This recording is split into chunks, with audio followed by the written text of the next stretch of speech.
నుంచి ఈ ఇంట్లో నుంచి అయితే వెళ్ళిపోతున్నానండి. ఇంకా మీ ఇష్టం వచ్చినట్టు మీరు పెళ్లి చేసుకోండి, మీరు అడిగిన డైవర్స్ అయితే నేను ఇచ్చేస్తాను అని చెప్పేసి బాధతో ఇల్లు వదిలిపెట్టి వెళ్ళిపోతుంది. అవునండి, రాబోయే కథలో అయితే ఏం జరుగుతుంది ఏంటనేది ఇప్పుడు వీడియోలో చూద్దాం. వీడియో నచ్చితే తప్పకుండా లైక్ చేయండి, సబ్స్క్రైబ్ చేసుకోవడం అస్సలు మర్చిపోకండి.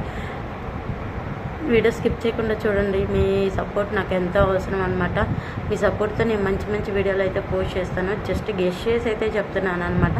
అంతకు మించి ఏం లేదు. ఇది రియల్గా జరుగుతుంది అని చెప్పేసి మీరు అడగొచ్చు. జరుగుతుందండి. నేను ముందే చెప్పాను కదా, శ్రీను అయితే బలవంతంగా అలేఖ్య మెల్ల తాళి కడతాడు అని చెప్పాను. ఆ తాళి అలేఖ్యత తెంపేసి శ్రీను మొహాన్ని కొట్టేస్తుందని చెప్పాను. సో ఇవన్నీ జరిగినప్పుడు ఇంక ఇప్పుడు చెప్పే ఈ స్టోరీ కూడా జరగదని మీరు ఎలా అనుకుంటున్నారు? జరిగిద్దండి, ఖచ్చితంగా జరిగిద్ది. సో లేట్ చేయకుండా వీడియోని ఇప్పుడే సబ్స్క్రైబ్ చేసుకొని సపోర్ట్ చేయండి. ఇంకా లెట్స్ గో టు వీడియో. ఇంకా ఆనంది అయితే ఆదిత్య పలకపోవడంతో రోజు ఆదిత్య గురించి ఆలోచిస్తూ ఉంటుంది. ఆదిత్య గారు, మిమ్మల్నేనండి, ఎందుకండి మీరు నన్ను ఇంత ఇదిగా బాధ పెడుతున్నారు? మీరు నన్ను ఎందుకు అర్థం చేసుకోవట్లేదు? నేను చేసిన తప్పేంటి? అసలు నా దోస్తుగాడికి నేను ఎందుకు చెప్తాను ఇలా పెళ్లి చేసుకోమని? ఇంకేదన్నా ఉంటే చెప్తాను, కానీ ఇలా బలవంతంగా వేరే అమ్మాయి మెల్ల తాళి కట్టమని నా దోస్తు అయిన శ్రీనిగాడికి ఎట్లా చెప్తాను? మీరు చాలా అపార్థం చేసుకుంటున్నారు ఆదిత్య గారు అని ఆనంది ఆదిత్యని రోజు రోజుకి బతులాడుతూ ఉంటుంది. చూడు ఆనంది, నువ్వు చేసింది తప్పో ఒప్పో నాకు తెలీదు, కానీ నువ్వు చేసింది మాత్రం కరెక్ట్గా తప్పున్నారా? కానీ నన్ను నమ్మి ఇక్కడే బతుకుతున్న అలేఖ్య జీవితాన్ని నాశనం చేయాలనుకున్న నీ దోస్తు చేసిన తప్పు, నువ్వు చేసిన తప్పు ఒకటి నా దృష్టిలో. అయినా కానీ ఈ పాటికి నేను శ్రీను మీద కేసు పెట్టాలి అని నిర్ణయించుకున్నాను. శ్రీనుని రేపో మాపో పోలీసులు వచ్చి అరెస్ట్ చేస్తారు అని చెప్పి ఆదిత్య అంటుంటే, ఆదిత్య గారు ప్లీజ్ అండి, శ్రీను ఏదో ఆవేశంగా చేసినాడు తప్పితే, నా కోసం చేశాడు, నా జీవితం ఆగమవుతుందని చేశాడు తప్పితే ఇంకో ఉద్దేశం అయితే ఏం లేదు. ఆదిత్య గారు ప్లీజ్ అర్థం చేసుకోండి, మీరు అర్థం చేసుకొని మమ్మల్ని నమ్ముతారని అనుకుంటున్నాను అని చెప్పి అనగానే, ఇంకా చాలా ఆనంది, నీ నాటకాలు ఇంకా ఆపుతావా? నిజంగా నువ్వు నన్ను అర్థం చేసుకునే దానివైతే నువ్వు ముందే నా గురించి అన్ని విషయాలు తెలిసి కూడా నువ్వు ఇలా అపార్థం చేసుకుంటావు అనుకోలేదు. అయినా అలేఖ్య విషయం తెలియగానే నువ్వు నన్ను ప్రశ్నించకుండా మా అమ్మ నన్ను ఎందుకు ప్రశ్నించావు? ఇంకా చాలా ఆనందం, ఇంకా చాలు అని చెప్పి ఆదిత్య అంటుంటాడు. ఆదిత్య గారు, ఇదేనా మీ మొదటి ప్రశ్న, మీ ఆఖరి ప్రశ్న?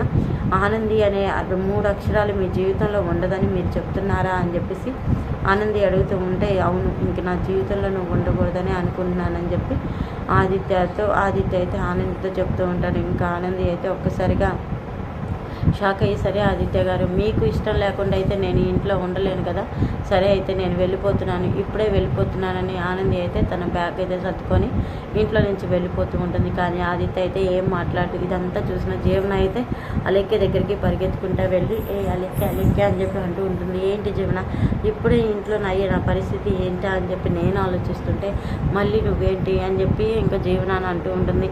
అదే మరి నీకు ముందే చెప్పాను కదా, ఈ ఇంట్లో ఎప్పుడు ఏం జరుగుతుందో ఆలోచించక్కర్లేదు, ఆటోమేటిక్గా అయ్యే జరుగుతాయి అని నీకు ఒక శుభవార్త. ఆనంది ఇంట్లో నుంచి వెళ్ళిపోతుంది అనగానే, ఏంటి నువ్వు చెప్పేది? ఆనంది ఇంట్లో నుంచి వెళ్ళిపోతుందా? నిజమా జోకా?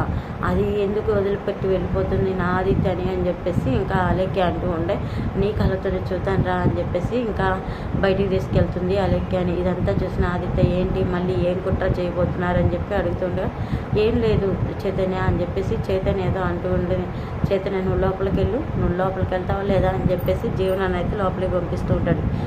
ఈ మొగుడు ఎప్పుడు ఇంతే, ఆనందపడుతున్న క్షణాన బాధ పెడుతూ ఉంటాడు. నువ్వు వెళ్ళి చూడని సైకిల్ చేస్తూ ఉంటుంది. ఇంకా అలేఖ్య అయితే బయటికి హాల్లో కూర్చొని ఇంకా పేపర్ చదువుతూ ఉండగా ఆనంది అయితే బ్యాగ్ సర్దుకొని వెళ్ళిపోతూ ఉంటుంది. ఇంకా ఆదిత్య అయితే ఆనందికి అన్న మాటలన్నీ గుర్తు చేసుకొని ఆనంది బాధపడుతూ ఉంటుంది. ఇంతలోకి సునంద అయితే, ఆనంది ప్లీజ్ అమ్మా, మేము చెప్పేది నమ్మా, ఆలోచించి నిర్ణయం తీసుకోమ్మా అంటుంటే, లేదు అత్తయ్య గారు, ఆదిత్య గారు కోరుకున్నట్టు నేనైతే ఆదిత్యకి నేను నోటీస్ అయితే ఇస్తాను, విడాకులు అయితే ఇస్తాను. ఆదిత్య గారు మళ్ళీ అలేఖ్యను పెళ్లి చేసుకొని సంతోషంగా ఉండమని చెప్పండి. తన జీవితంలో నేను ఉండబట్టే కదా ఆదిత్య గారు ఇంత బాధపడుతున్నారు. తన జీవితంలో నేనంటూ లేకపోతే ఆదిత్య గారు హ్యాపీగా ఫీల్ అవుతారు కదా. ఇంతకు మించి ఏం నేను చెప్పలేను అత్తయ్య గారు, వెళ్ళొస్తాను, మంచిగా మీరందరూ మంచిగా బాగుండాలని కోరుకున్నానని ఆనంది అంటూ ఉంటుంది. అయ్యో ఆనంది, నేను చెప్పేది వినమ్మా, చెప్పేది వినని శశికాంత్ అంటూ ఉంటే, నన్ను క్షమించండి మామయ్య గారు, మీరు చెప్పే విషయాన్ని కూడా నేనేం వినలేను, మీరు అర్థం చేసుకో చేసుకుంటారని అనుకుంటున్నాను.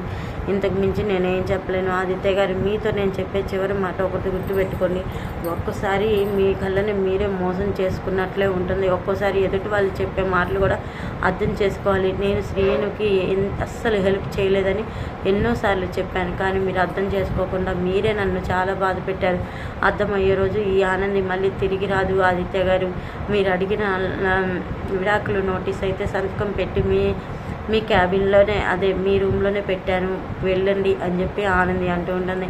ఆ మాటకి ఆదిత్య అయితే, ఆనంది, నేను నీ మీద ద్వేషం కాదు, నాకు కోపం తప్పితే నీ మీద ద్వేషం లేదు. అలాంటిది ఇలా నువ్వు ఇల్లు వదిలిపెట్టి వెళ్ళటం అనేది కరెక్టా కాదని నువ్వే ఆలోచించుకో ఆనంది అని చెప్పి ఆదిత్య అంటుంటాడు. ఆనంది అయితే బాధపడుతూ బ్యాగ్ తీసుకొని బయలుదేరుతూ ఉంటుంది. ఇంకా ఆనంది వెళ్ళిన తర్వాత అలెక్కి అయితే ఆగు అని చెప్పి ఆదిత్యకి దగ్గర అవడానికి ప్రయత్నిస్తూ ఉంటుంది. కానీ ఆదిత్య మాత్రం ఆనంది ఆలోచనలతో సతమతం అవుతూ ఉంటాడు. ఆనంది కోసం అయితే ప్రతిరోజు ఆనంది అని పిలుస్తూ ఉంటాడు. ఇంకెక్కడుందిరా ఆనంది మనసుకి గాయం పరిచావు కదా, ఆనంది గాయపడిన మనసుతో తన పుట్టింటికి వెళ్ళిపోయింది కదా, తెలుసు కదా నీకు ఆ విషయం, కానీ ఎందుకు ఆనంది అని పిలుస్తున్నావు? నీ జీవితాన్ని నిన్ను చూసుకోమని విడాకులు ఇచ్చింది కదా, ఇగో విడాకులు, వెళ్ళి విడాకులు తీసుకొని ఇదిగో నువ్వు మనసారా ప్రేమించిన నీ ప్రియురాల్ని పెళ్లి చేసుకొని హ్యాపీగా ఉండని సునంద అంటూ ఉంటుంది. మమ్మీ అని చెప్పి అనగానే